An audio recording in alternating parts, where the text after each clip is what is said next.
Hey everybody, Frugal Farmer here. Bought up a bunch of eggs and they're getting another 2 or 3 weeks and they're going to run out and ain't no way I can eat all these eggs within. So what am I going to do? I think I'll make some pickled eggs. That's right. There you have it.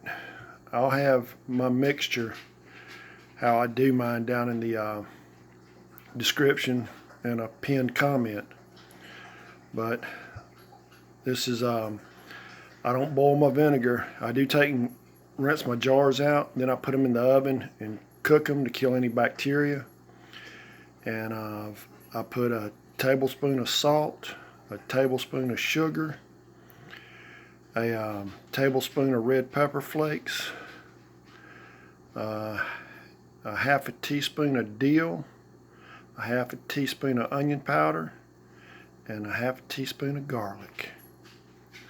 Now what I'll do, I've filled these completely up to the top. I had them in a pan because when I put this first lid on, it ran out and I didn't want a bit of air in there. And kind of had to shake them up a little bit. There was still salt and sugar at the bottom, but I'll have the ingredients. And you just take and boil your eggs, peel them, stick them in there. And they do have a life outside the refrigerator. I prefer mine being in the refrigerator. But what I do every day, I'll have them sitting right side up. Then the next day I'll turn them upside down. You need to do that for about a week. And sometimes people just pick them up and shake them, and that's all right too. I like to turn mine over and shake it a little bit as I'm turning it over. And that just gets all those seasons through and through. And one thing about these eggs, you can be a member of OPEC after you eat them. Just so you know.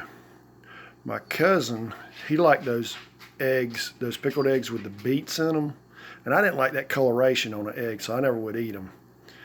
And so whenever we went visiting, he and I were about the same age. He was older than me, but I always hung out with him. And I hated him to be eating them eggs. That'll traumatize a young kid, let me tell you. But make sure you got the fire extinguisher in the bathroom, because I've put a hot pepper, one of my pickled peppers, right in the middle there. So between that and the red flakes, it's going to have a little bit of heat to it. And it will be good. But thanks for stopping by. Come back again when you will. Share, comment, like, hit that subscribe button. God bless.